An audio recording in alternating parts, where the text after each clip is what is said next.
So I have a very special chat for you guys today. I am with Donna Mills, Laura Wright, and Eileen Davidson, three of the most prominent actresses of all time in the soap genre, who are all participating in Tuesday night's The Story of Soap special on ABC, 9 p.m. Eastern, 2-hour special. But I'm so glad all of you agreed to come chat with me today. It's so great to see all your faces since we've all been isolated during this pandemic. And I wanted to talk with each of you because you all have had such a storied career in daytime. But first of all, Eileen, how are you doing through this stay-at-home time? Pretty well, actually, pretty well. One of the lucky ones. Just hanging out with my family. My son's a junior, so I'm with him. It was making me a little crazy with the distance learning, but I think we're in a groove now. And it's been a little challenging, but we're okay. But it's nice to spend this kind of time that I wouldn't have with him. He'd be off in school and track and everything. So we're all together a lot and we still like each other. That's amazing. Donna, how's everybody in your world? Very well, very well. We too are lucky, really fortunate, because what we've been able to do during this time is tend to our vineyard. And as Laura knows, that takes a lot of doing. Well, ours does anyway, because it's ours, it's here on the property. So we do a lot of the work ourselves. But being able to be outside and in the dirt and, doing that has really helped keep me kind of mentally okay. And really not stressed, except when I go to the grocery store, of course. Right. Laura, how are you doing? I'm great. I mean, my kids aren't here, so if I see them, it's a little bit of a trip, and then I don't hug them because, I don't know what they're doing. So I wave and we eat lunch outside, and then I come back home. But I'm, very fortunate. I work out every day, get outside on a walk at least. You just try to stay active so your mind stays happy, and reading. I was telling Eileen before we started that I really, I feel like I'm getting to know myself so well. Like I'm really spending time with myself, not being so distracted by life. So I find that fascinating.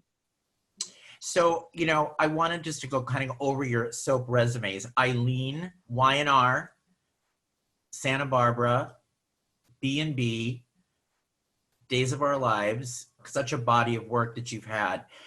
What do you remember about when you first came to Y&R? Did you audition against 100 other actresses to play Ashley? There's a lot. I remember when I screen tested with the then Jack, which was Terry Lester. And one of my contact lenses, I had lost it the night before. So I had to screen test with one contact lens.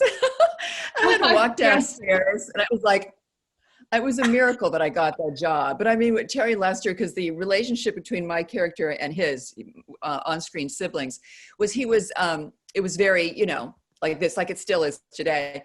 And Terry, I was supposed to walk in between the coffee table and the sofa where he was sitting, and he put his legs up and blocked my way. And I kicked them out of my way.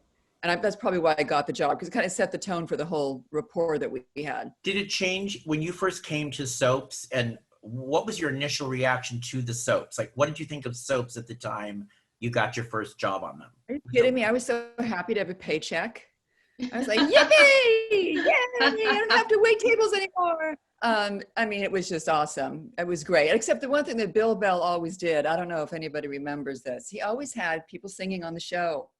So here I am, a 22-year-old that liked Aerosmith, having to have an actor sing Night and Day to me in a restaurant.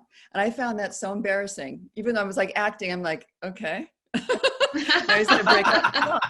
It was very strange. But Bill Bell loved that. He just loved having, people sing songs to you. Donna, you started on Secret Storm, then went to Love is a Many Splendored Thing, before Knots Landing.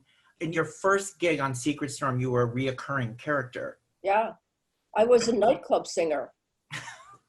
I was a dancer. How I got that, I don't know. I don't think when I auditioned for whatever, they said you're going to be a singer. But then I got there and I actually had to sing, which was pretty scary. And I'm not the best singer in the world. Anyway, it was a great learning ground. you know, at that time. And I was studying at the time with Wynn Hanman, so I would be able to go to class and then, you know, go right to the show and do what, you know, use what I was learning. So that was a really nice period for me to have.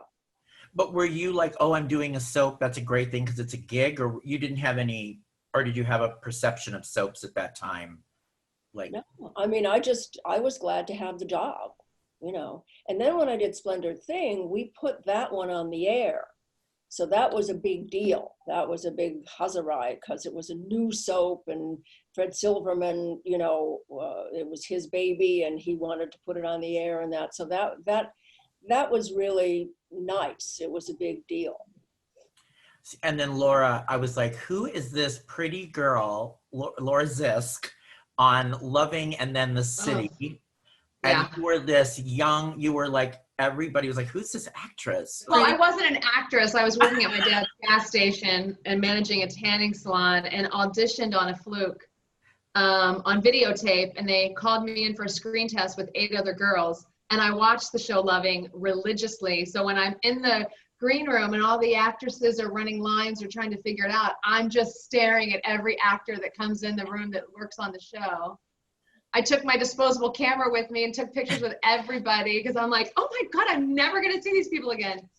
And then when I left, not one picture turned out. And they called me 2 days later and said, be in New York by 5 o'clock tonight. You start work tomorrow morning. And like that, my life changed. So, and that was 29 years ago. And it's been amazing. Like, what a ride. Like, Loving, the City, Guiding Light, and now General Hospital. And all the amazing people that I've got to work with and the experiences, like, I love it. Was there a time when anyone that you told, like, hey, I got on a soap opera, were they like, did they poo-poo it to you? Were they Me? like, anybody, to any of you? Were they like, what, you're on a soap? I found that actually, you know what I found? I found that with a lot of times, and I'm sure you guys had the same experience, because not every actor becomes an actor to play the same role forever. So, you know, people will leave shows. And the only time you had the handful of actors that were like, I'm out of here, this stupid show, I'm going to go be a star. And I was like, okay, you go have fun. I only found that people to really put it down in my experience were the people that left begrudgingly. But other than that, I have people that are always so kind saying, wow, you guys have you work for a long time. A lot of actors don't have, you know, consistent jobs. It's the job, you know, you keep searching for work. Yeah. I mean, how lucky are we to have made our living doing what we love? I mean, Absolutely. it's such a gift. Every day is a gift, you know. 100%. 100%. Eileen, when you were on Santa Barbara, which is such a cult favorite around the world, this show, and you got to work with A. Martinez and all that, what was that like during that period for you on Santa Barbara? Because you're on YNR, you were off YNR, and then you ended up on Santa Barbara, right? Is that kind of the trajectory? I did a series. Yeah. With Miguel Ferrer for a year, Right. a Stephen Cannell show. And then I went over to Santa Barbara. It was, you know, I think they were trying to keep it afloat. So basically they hired Kim Zimmer. They had Jack Wagner there. They had me. They had a whole bunch of people that had been big on other soaps. So it kind of felt like we were a bunch of butterflies pinned in place. And they didn't know what really, it was like, okay, now what are we going to do? We're all here. But it was a great experience just because the actors were so talented. Nancy's on the show, Nancy Gran, and so many great people were on that show. And, you know, I was only on it for a year, basically just the last year. But that, I remember the cruise in Kelly Romance was a big thing. They really played that up. That was one of the big. Yeah. And that was tough. It was tough to follow the whole Marcy Walker. train. Yeah. Yeah. Donna, when Knots Landing came into your life, you know, the show had been on a year before you had come into the picture on it. Mm-hmm. What do you remember? I know we've talked about this, but you got the gig and you thought you were did you know how she was gonna spice things up? How Abby was gonna like change the landscape of the show? Well, I couldn't have really known that. I knew that the kind of character she was, and that was what she was there for, you know, to spice things up. I didn't really know, I didn't know that the show was going to be so successful, because in the first year it was kind of touch and go. And even in the second year it was touch and go because it wasn't serialized. It was each episode was a separate story, and there was no cliffhanger at the end. So I actually went into David Jacobs and I said, David, you've got to make these, you got to bring the audience back each week, because he was a great storyteller, but he hadn't gotten the concept of, keeping it going each week. And when they started to do that, when they started to have the continuing stories, that's when it got really, really popular. And really, it was my favorite. What? There you It go. was my Mine favorite. Too. Yeah, mine too. So you watched, Laura. You watched it. Yeah. Oh yeah. That's how I learned doing my makeup when I was growing up, was watching Donna. I'm like, okay, how did she do that amazing eyeshadow? Yeah. Yeah, you had love Knots Landing. Yeah. I mean, the cast was great, as we've talked about. Fantastic. Everybody. I love And that. so colorful. I mean, the amount of the different personalities, the different players involved. Classic, perfect soap was Knots Landing. That was my feeling too, Donna, because of the drama. It was not so out there like the other primetime shows. Well, There was a rooted in reality to it, Right. It had to do with real people. The people, they weren't the super rich. They weren't the super wealthy. They weren't the super terrible. They were, real people. Yeah.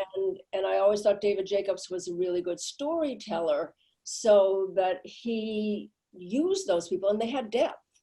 Yeah. I often say now that it was the This Is Us of its day. Right. Back then, it was the more real soap, the more serious soap, the more, and socially relevant it's issues. proven out because people still like it. Yeah. People remember scenes and lines and things like that I don't even remember doing. And they let emotion happen too, which I thought was really nice on that show, is where storylines had consequences that they let sit there, and then and it bled through the show, opposed to cleaning it up and trying to change it a little bit so you can tell the next story. And it's like it actually flowed into the next story, which was great. That's a good point, because it felt like they played the beats of the story in a primetime show, where other primetime soaps would just go to the next thing. This was layered into the next week's episode. It was something that happened a few times before, and they let it play out. They did. They let it play out. Loved it. You loved it. Eileen, you came on to Days of Our Lives as Kristen, and when you first came on as Kristen, I think she was supposed to be a heroine, and then it changed. So I was languishing in B stories as the good girl on that show, and then they made me bad. So much like, yay! They made me bad. Yeah, it was great. I had so much fun. So I played 5 characters on that show, 5 at the same time. Can you tell me all 5? Do you know them? I do. Do you know them? I do, sure, of course. Kristen, Susan, Penelope, Thomas, and Sister Mary Moira. 5 parts in one show. See, there's nothing we can't do in daytime television. And this was the man, James Riley, right? Had kind of created. He apologized to me after, by the way. I left. He apologized to me. I was like, no. Wait, how many at one time? 5. Oh, 5. All 5 at once? All time. Oh my I played all 5, and all 5 are on screen at the same time. How did you do that? I always said that it's I like working with myself, because I always know my lines and I'm on time.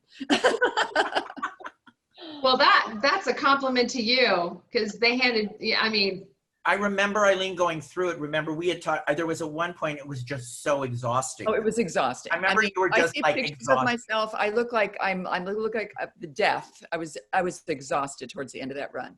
I was really tired, but it was such a gift. It was huge. And Susan Banks obviously was such a creation. Do you know how that happened? Actually, they were going to hire somebody who kind of looked like me, and I said, "Why don't you let me play both parts?" So I actually asked for that. So you can't get too mad. And then James kept adding more and more characters. But yeah, Susan, I went upstairs with, I had like a padded suit, and I had the wig, and I had the teeth. The same guy that did Austin Powers' teeth did Susan's teeth. And I went up there with his exec producer was Tom Langan. And he thought I was some sad person. He had no idea who I was. He did not recognize me when I was 1 foot in front of his face. He didn't know it was you, which is He had great. no idea. He told me he was like trying to get away from me. He thought I was some weird fan, and yeah. Oh, that's great. This is why the three of you are in your own different, are so iconic to the genre and why I wanted to have you on. What Eileen did was Thank just you. unbelievable with what she did on Days and her other work on Y&R as well. And one more thing on Eileen, you played a cancer storyline too, Right. on Y&R. Did any of you other have social issues? Not personally. I'm in the storyline with the Alzheimer's, but and with my son and Maurice and the bipolar storyline. But I personally have not. I donated a kidney. Oh yeah. Oh, that's Yeah, right. Donna, good for you. Donna, Nice, one Abby. point. Come on. She's like, I'm putting my hat in this one. Got that kidney. Hat in the ring. The But most Eileen, amazing thing about the cancer storyline, it was Cancer Awareness Month, so they had Ashley go in to have a mammogram just because it was Cancer Awareness Month, and she finds a lump. And that storyline, I got so much mail from women who saw the storyline, because we're like their family when they see us every day. Mhm. They went and had mammograms, they found lumps, and the storyline saved their lives. I have letters on my wall because this is my office. And then because we go in France 3 years later, I got a whole slew of other mail from European women who'd seen the storyline. So that's how compelling it is. And I mean, that just kind of elevates, entertaining Yes. to another level. yeah, Laura, you went to Guiding Light, and you were a stripper. Cassie was a stripper. First day, didn't know anyone. I had to strip down to a pair of bikini bottoms, and that's it. I had a cowboy hat covering my boobs. Had I known the bar across the street was there that day, I would have probably visited prior, because I was a wreck. I was like, oh my gosh, thank God I don't know anyone. Were you at all intimidated coming onto that show because Kim Zimmer was the lead of that show, or did you have any, or because you were cast as her sister? Yes. So I didn't know that show very well. I just knew in the CBS seemed to have, it seemed like Guiding Light and As the World Turns were the two actor shows. That's what it always felt like. There was a certain vibe to those two shows that had like a seriousness to them. And so at the time there was a role that they wanted me to screen test for on All My Children, and then to play a doctor, and then a role for a stripper on Guiding Light. And I'm like, I'm gonna go with the stripper because that just seems more fun. And I really wanted to work in a whole different world. Because if I would have gotten the part and went to All My Children, it was in the same building where I worked. It just seemed like the same thing. And I thought, well, if I can get the opportunity to work on another show with all of these actors I don't know, but really have heard incredible things about, I thought that would be the way to go. And Donna, when you were on Love Is a Many Splendored Thing, you were the sister of Leslie Charlson, Right. who is now, of course, General Hospital. Did you guys reconnect later when you came on to GH? Did you see her at all when you came on as Madeline at all? I hadn't seen her for years. And yes, we ran into each other in the hall, and it was like, I couldn't believe it. I hadn't seen her for so long. And we were very close after that. I mean, when she came out here, we roomed together, we had a house in Laurel Canyon for a while together. So, but I think it was during that time that she got General Hospital, and then she did it forever. Right. Yeah, and worked. And Yeah. Donna, did you find, I know we've talked about this, and I want to ask all the actresses, the one storyline that you took issue with, I believe, was you didn't want to be responsible for Val's twins being, you were responsible for the kidnapping. Yeah. No. So you went to the office and said, if you do that, right, that was a story, like you were unhappy about that. Right. Well, I told them, I said, if you do that, if you want me to stay on this show, if you want the audience to continue to want me on this show, don't do that storyline, because they won't forgive her for that. They'll forgive her for anything else, for stealing a husband, for cheating at business, to whatever other, stuff she was up to. They will not forgive her for doing something to Val's babies. And Right. so I said, don't do that. And they didn't. you know, they kind of fudged it. They wanted to make it seem like it was her, and then it wasn't her, and you know, all that, because I think they had an internal thing. Some of the producers wanted to do it, some of the producers didn't want to do it. But I think I was right. The audience would not have forgiven that. And we talk about actors in this genre protecting their characters, which I love about the actors in this. They know their characters so well, and they have to play this character through different writing regimes throughout the thing. Yeah. How do you, like what Donna said, was there time, Laura and Eileen, where there was something that you took issue with because you were concerned about how it would play to the audience or what it would mean for your character that you were given, that you had to like say, hey, I'm concerned about this?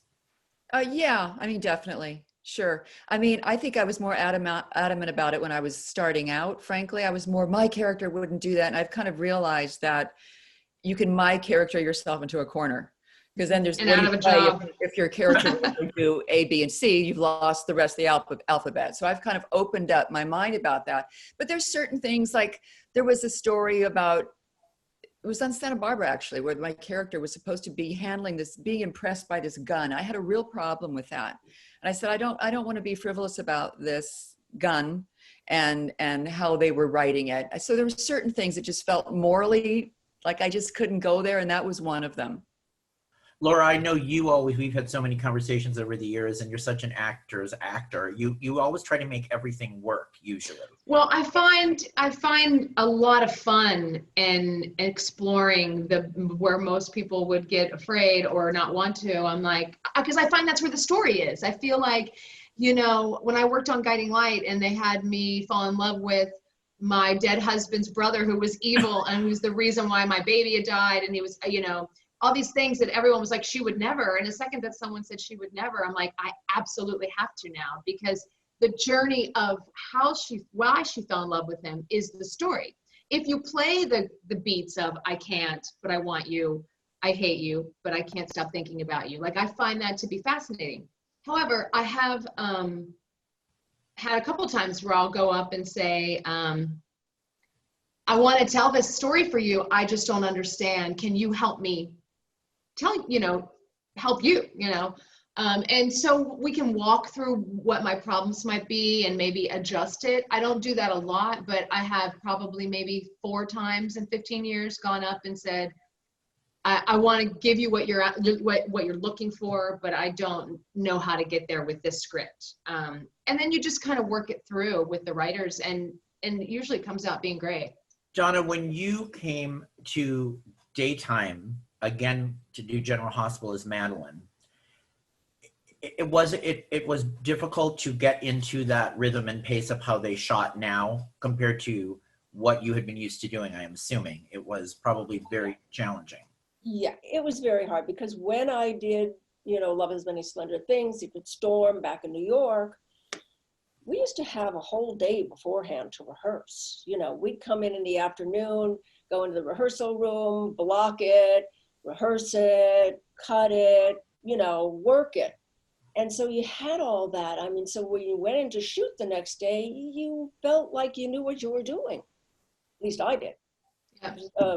The way it's done now, it's, 3 shows a day, and there's no rehearsal, and there's no time to do anything. And it's just, it really took my breath away. I was like constantly like this.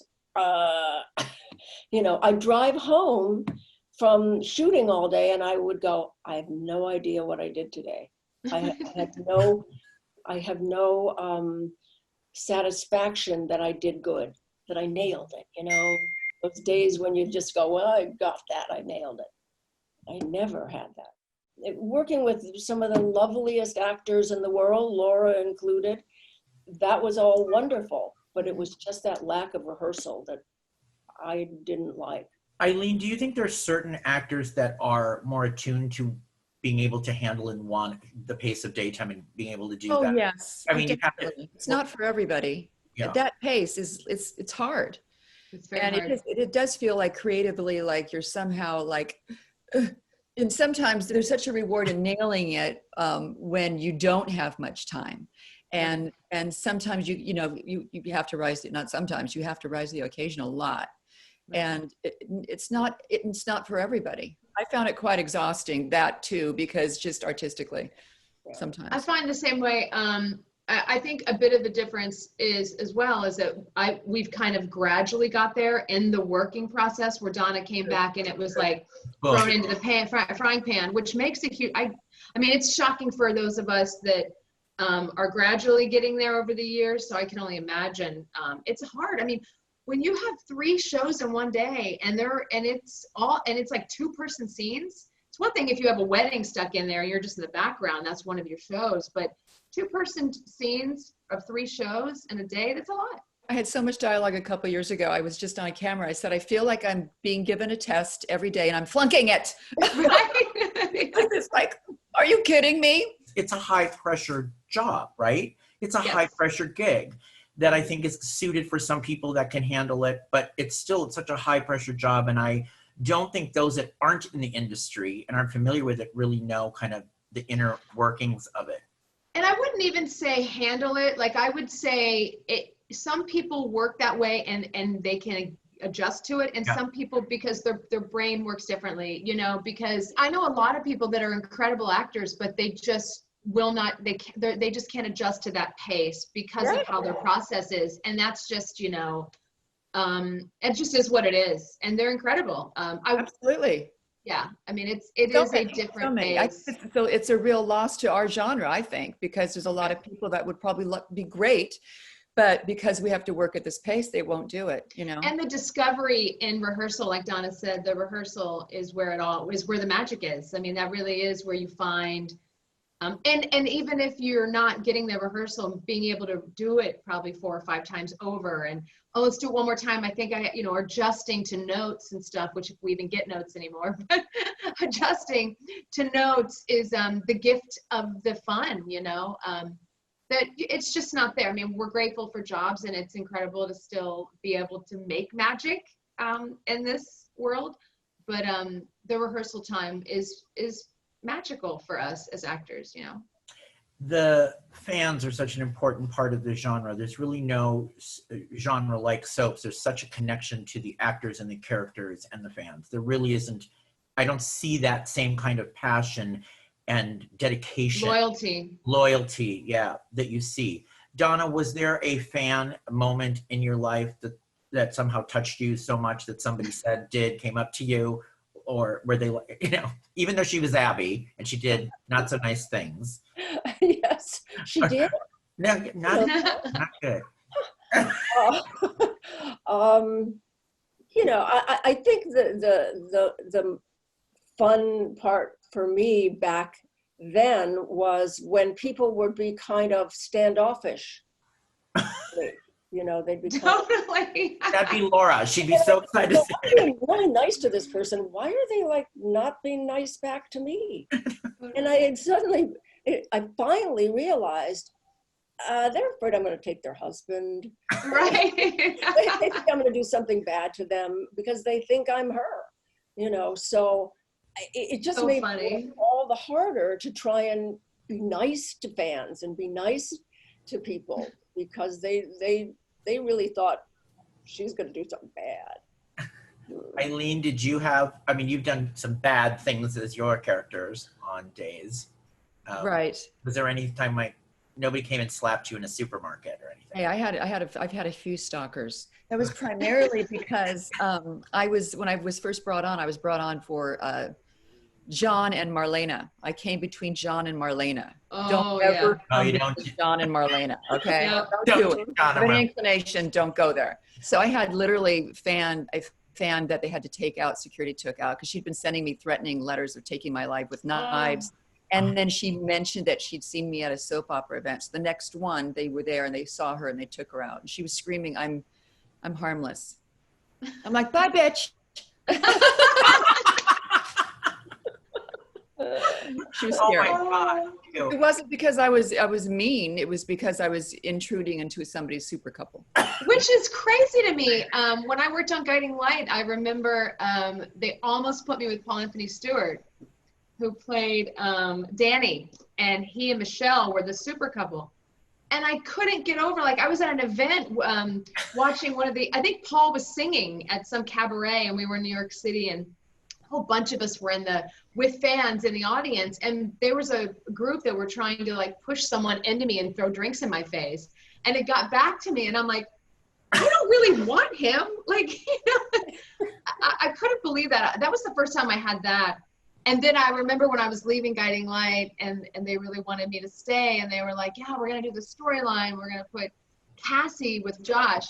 And Reva and Josh are the big super couple. And I'm like, you might as well have paid my way up to California, because I don't want to come in between Reva and Josh and have all the heat from that, from the fans. But I just had the one time where fans were really upset that they might put Cassie with Danny. And I'm like, not real, I don't really want to take him from anybody. It's like, and I've known Paul and worked with him on Loving as a romantic couple. But on the flip side of that, you guys are adored, as you see on your social media. For the most part, everybody gets. Oh gosh, yeah. All of you do. I mean, I see all of when you post something or something comes up with Eileen Davidson or Laura Wright or Donna Mills, Yeah. I'm so excited. There's just and they want to show their support, and they'll retweet their favorite. The fans actor. are incredible. Yeah. They're so supportive. They especially during this time, I think is amazing that they count on us. So many people are in quarantine,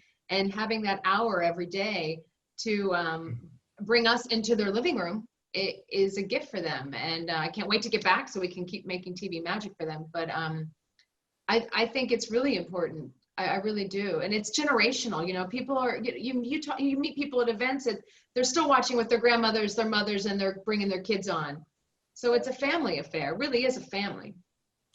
Donna, when you had to finally, and this is for all of you too, when you end a role, you played Abby. What was it like having to, know that you would no longer be playing that role? Well, it was hard. I was on for 9 seasons. I left because I felt that they didn't know what to do with the character anymore. And I didn't really want to see her sort of disintegrate into not good storylines and stuff like that. And I had deals with 2 of the networks to produce movies for television. And so I wanted to, do that and take advantage of the situation that I had then with deals at the networks. So that's why I left. And I went to David Jacobs and I said, David, I'm gonna leave this next year. And I said, please don't start offering me more money and stuff like that, because that'll make it really hard to do this. And he said, okay, if you're sure. He said, we want you to stay, all that, but if you're sure. And he honored that. They didn't, start negotiating and all that. So I left in a very nice way. It was a very easy and calm way. Yeah. That's nice. That's nice. Eileen, you've had that. You've come onto the shows, made decisions to leave. Did you ever in your choices regret it, or do you think you made the right choices for you at the time? I feel like I've always done the right thing for me at the time. I don't regret any decision I've made to leave. No. Yeah. It's always been just the right thing for me to do. I kind of like stepping into the unknown, and I just kind of follow my instincts, and I've just never been wrong for me. This whole thing with Y&R has just been kind of odd, because I was so sure it was over for. Right. Right. We talked. Completely positive that they were going to recast the role, and God bless them. And they just are happy having me whenever I want to, which is just awesome. It's just so nice. For now, I still think they're going to have to recast eventually, but right now it's just nice. Laura, was there any trip? You were on Guiding Light, and then you came to General Hospital to be the 4th Carly, the one that's. And was so there? Funny. Were you so excited for the opportunity? I'm sure. Oh, yeah. You knew it was the. I was devastated to leave Guiding Light. I sobbed. It was my family. 8 years, had my kids there. Really learned a lot about life, and just a really. And I left a show to go to. It's the same time zone. At the same time. They air at the same time. Yeah. And, the rumor of Guiding Light going off the air, and the thought of jumping ship and leaving my family to go to a better show, and the guilt of all that. Yeah, I went through that. But then I I just fell in love with General Hospital. I mean, the character of Carly is so much fun. And it just seemed like the next thing for me to do, to play her. And to move, never been to California. I mean, the whole thing was difficult at first because I moved my family out to California but yeah, it was great. I don't regret a second of it. And it was really funny, this fear and guilt of leaving. The entire cast and crew and production at Guiding Light were just so happy for me. They were like, yes, go have fun. And so that felt great. And now, it's so interesting when they always do this Carly, that Carly, but you followed an amazing footsteps and then really made it your own. My point being, you're taking on a role that was made so famous by other people and you made it your own. Did you find that would be even like a bigger hurdle? Oh, it was really hard at first because you really want to make sure you play the character that the fans love. And I loved Sarah I watched her play Carly, and Tamara, Sarah was so strong and like a force. And Tamara was so good, but also brought such an emotional softness to her. And I just really wanted to bring those with some humor. I thought, you can't behave like Carly and not be kind of funny, because she's like a brat sometimes. And so you have to really have just this feeling of where she's just doesn't care. She does not see the hypocrisy and her life, and I just found there to be fun in that. So the energy of that I thought was fun. Now, all three of you have won a Daytime Emmy or a few. So is that a really nice reward to get for what you've, your performance, your work, all of that? Do you feel it's an accomplishment that you're proud of at this point, or is it just like, I won the game that year, kind of thing? Or how do you feel about it? Oh, who cares about Emmys? I don't care about Emmys at all. Yeah, right? Multiple Emmy Schmemmy. Emmy Schmemmy. Of course it's frickin' great. Donna, do you have yours around? It's in the kitchen on the mantle. Hey, I've been to your kitchen. It's where everybody hangs out. So everyone gets to see her. That's where everyone hangs out, is in the kitchen. So. Yeah, it's a great, yeah. So, I mean, yes, you're a multiple Emmy winner back there. So I remember there was a time you were nominated for Days when I remember it was, and you didn't win that year, was when you were doing all the parts, I think. Right. And here it came later that you got these. Were you shocked? You know what? I loved that whole storyline on Days so much. That one year I was on the show, it was just such a weird kind of perfect storm how I ended up there anyway. But there I was, and I started off that year hating being there, and then I realized I couldn't go through life being so negative, and I just switched the way I thought, and then I ended up winning an Emmy a year later. It was crazy. It's like the power of positive thinking. But, I felt I really loved my work that year. So if I won or not, I still felt super good. And it was just kind of like a nice thing on top of that. A really nice thing on top of that, actually. Donna, you won in a three-way tie with Fred Willard, who just passed away 2 days ago, who I adored, and Ray Wise. The three of you, it was a three-way tie. That's crazy. It was crazy. Yeah. Wow. It was one of those things I never felt. I was there. Because you should have won for Knots Landing. That's the thing. What? You should have won for Knots Landing. Oh, yeah. Yeah. I felt like it was sort of it harked back to that. That was part of the reason I got it. Because I never felt like my best work was on General Hospital. I really didn't. I mean, there was some, good stuff. But as I said, I never left there feeling like, so I felt like it was maybe a little bit retro, the Emmy that I got. I love having it. God knows it's a wonderful thing. Right. And I'm very grateful for that. And Laura, you won on your 20th anniversary of being in daytime, if I remember. Yeah, first time I was nominated too. Correct. And there you were in the pink dress, and Yeah. you came backstage, and I was so thrilled to see you. I remember we smiled at each. Yeah. I remember it so well. Oh, yay. It was because I remember it was just such a Yeah. sweet moment. What do you recall about that? It was. Honestly, when I was walking on stage, I'm like, don't say the F word, don't say the F word. I was like, because I just watched the Oscars and someone won and kept saying a bad word. And I'm like, oh, that's just not nice. This sounds terrible. But because I was like, don't go, I can't even believe this, like just keep your, I didn't expect it. It was a great night. It was such a great night. And my kids were there, which was so special. And yeah, it was such a good time. I had best friends that flew in town, and my agents were, it was kind of like perfect because it was the first time I've ever been nominated. So, everyone shows up as if like it's going to happen. And it often, it doesn't. So I wasn't really expecting it. I was really present in the moment of how much fun I was having. Like, my manager was there, best friends were there, my kids were there. So it was really the whole experience around it I found to be so beautiful.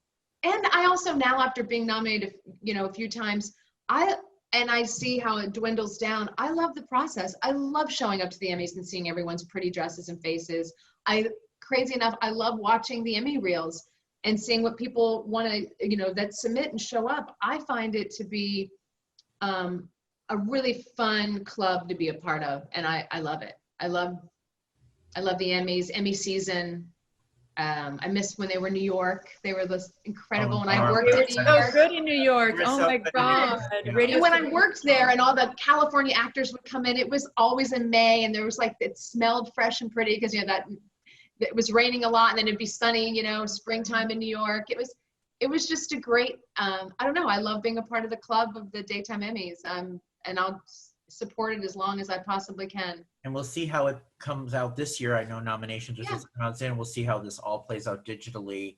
Donna, what was the camaraderie like, just wrapping up a few questions, that camaraderie of being on a soap opera, whether it was Love is a Many Splendored Thing or Knots Landing, where you're working with these ensemble casts and being part of an ensemble? Was it like an ensemble, or were there rivalries, I'm not asking for backstage secrets. I'm just saying, was there?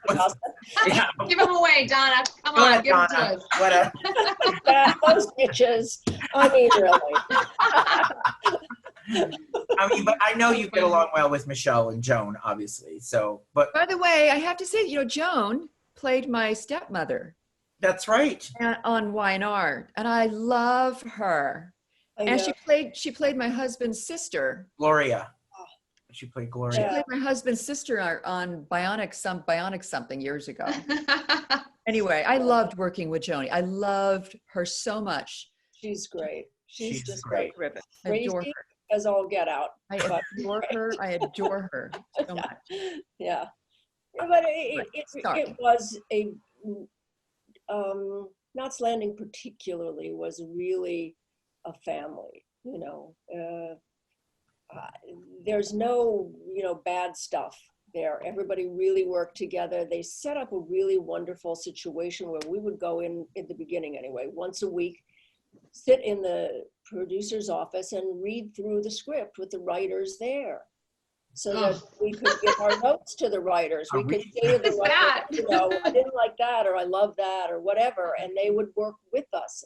I mean, that's like gold, as actresses. You don't get that very often. Mm. And that was all really David Jacobs. He created that atmosphere. And, I'm really grateful for having had that. Laura, General Hospital, iconic, amazing show that you are one of the leading ladies of that show.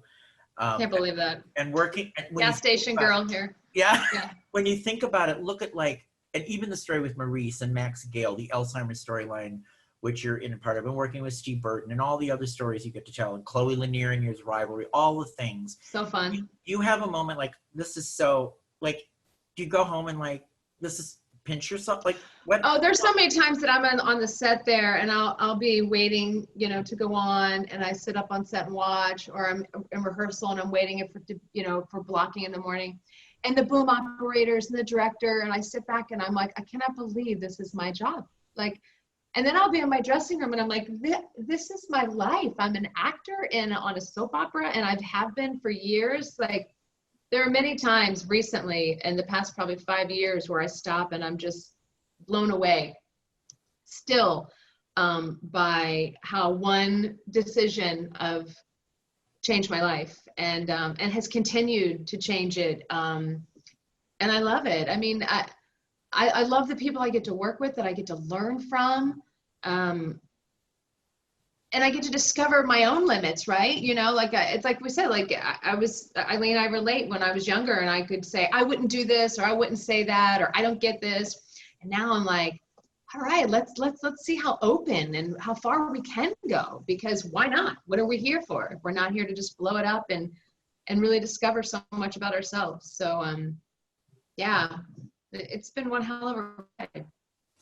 Eileen, you get to work with Peter Bergman as your brother, and all the other, and even with Eric Braeden, when, you know, the Ashley Victor relationship, which was iconic to look at that. Like, that's pretty amazing stuff. So what's it like being part of Y&R and that collective group and being such a part of their history? Well, I've grown up off and on being on that show, and have had the pleasure of working with so many amazing people.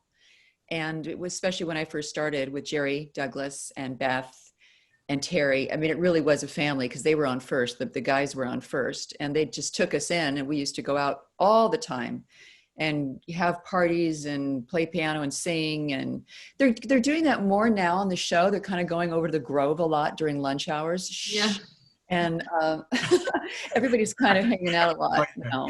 Yeah, you know, it still has. I've run into Peter and Michelle a few times there. Yes, I'm sure. But Pete's the best. I mean, it's such a gift working with him. I adore him. And Beth, it's just everybody. I love, you know, it's just a great group of people who really care about what they're doing and are very grateful, and it's nice. Donna, was there anybody that came on to Knots or in your career that was cast on the show, and this is for everybody real quick, that you were just in awe of, like, oh my God, so-and-so's on our show?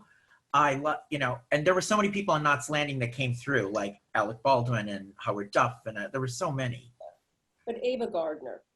Oh. Okay, you win. Yeah. Ava Gardner for the win. I mean, seriously, when they said Ava Gardner was coming on, we were like, oh my God. And I loved her.